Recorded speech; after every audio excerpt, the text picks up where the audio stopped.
stay consistent, posting daily, whether it be a quote, a text post, a video, an audiogram. Repurpose, guys, as much as possible. There's a lot of great content. There's a lot of relevant information in some of these shows that can be used over and over again. What can I make with a franchise business? Well, that's like saying, what can I make with any stock? And there's thousands and thousands of companies out there. So let's dive in a little deeper. Welcome to the Franchise Freedom Podcast, where you can escape the corporate trap through franchise ownership. Here's your host, ᴍᴏᴍᴇᴛs, the Franchise Guide. Welcome to the Franchise Freedom Podcast. I'm your host, ᴍᴏᴍᴇᴛs, your franchise guide. Thanks for joining us today. Really exciting episode. Wanted to mix things up a little bit and talk about kind of getting into the business and things to consider, whether it's a franchise or not, and talking about my top three marketing tips that I live by, and I highly recommend to everyone, and really kind of simplifying the process. So, number one, we had a show, a two-part series at Marcus Sheridan, the author of They Ask You Answer, and we talked about what customers, what clients, future clients want to be reading about and having an understanding. And really just laying it out, getting questions on a daily basis from either customers or clients and answering them and being as open and honest as possible.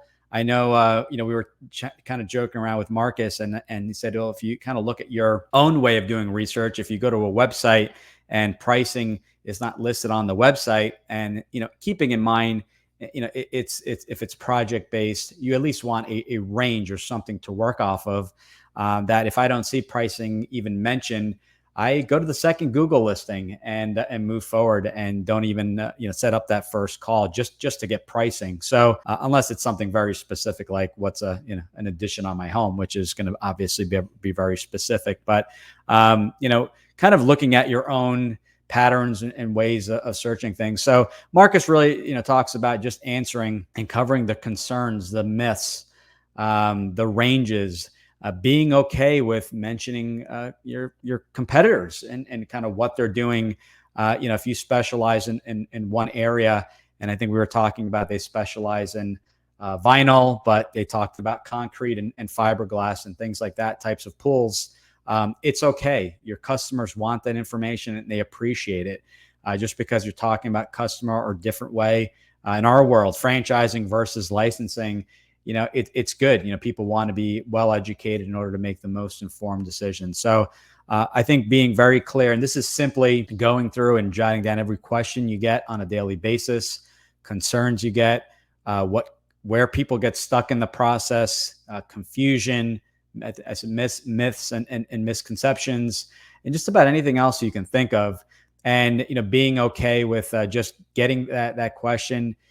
Doing a search on it. Maybe there's different spins or different ways that people ask the question, but are looking essentially for the same answers. So doing a search. So I think that's a great starting point.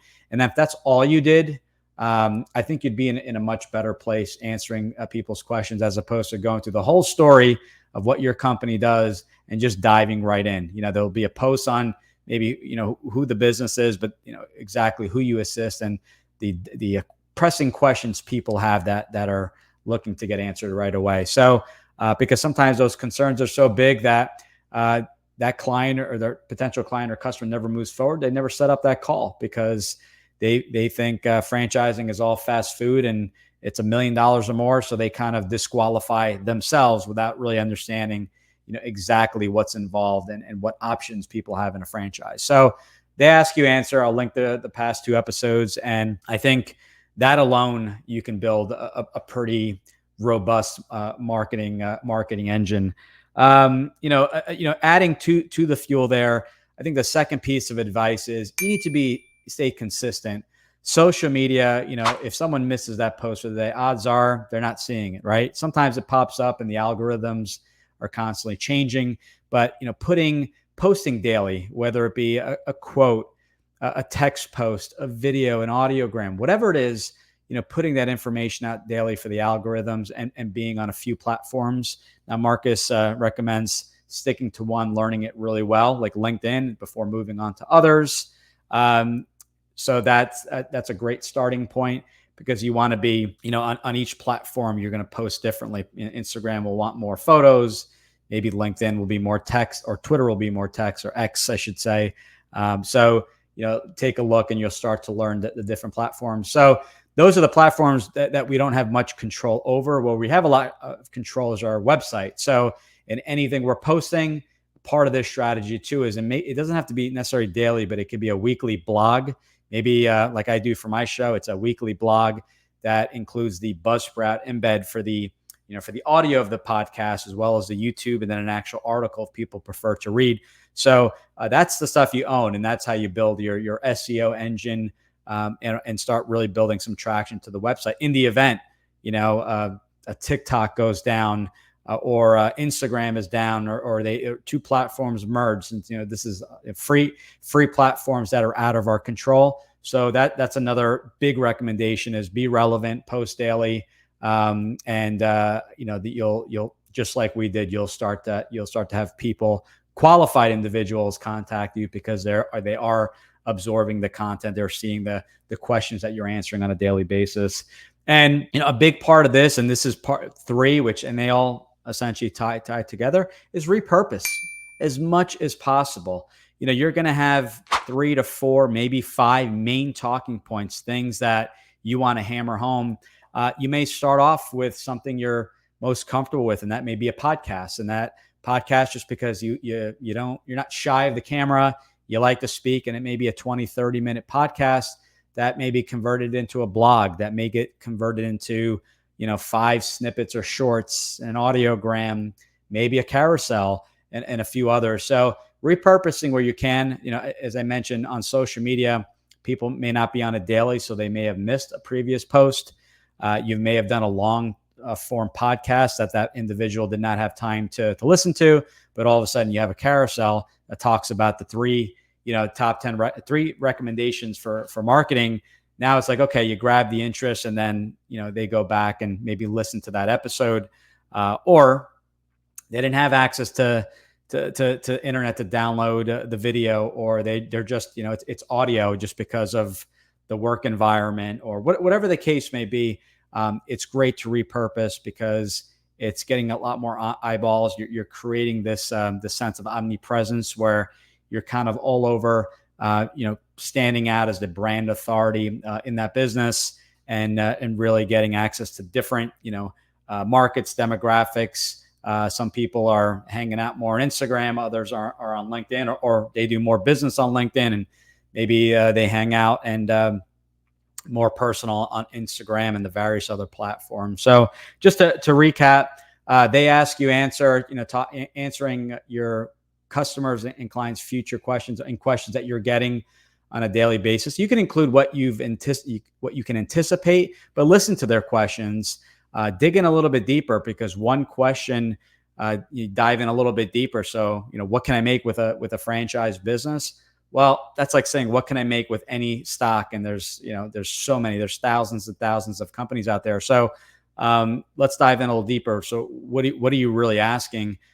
We break it down. Okay, well, this is funding. You have gross profit margins, but where do you find the information on what each location or territory can make? Anyway, we'll fast forward.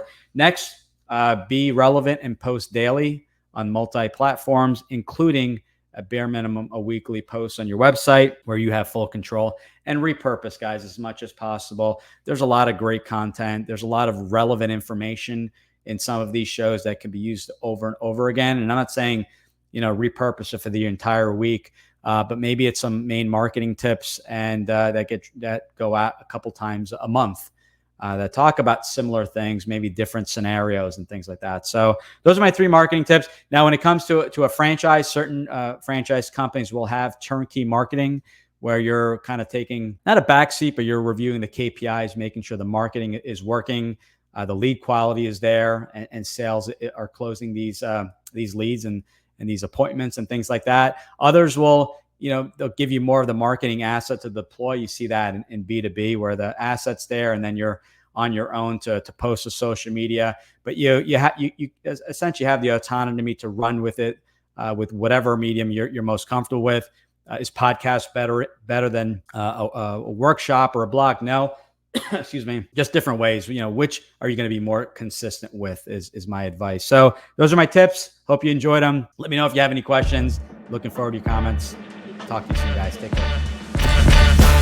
Thanks for tuning in. If you want to learn how to make the transition from corporate to owning your franchise, join Giuseppe on the next episode. You can also follow on all social media platforms and achieve financial and time freedom today.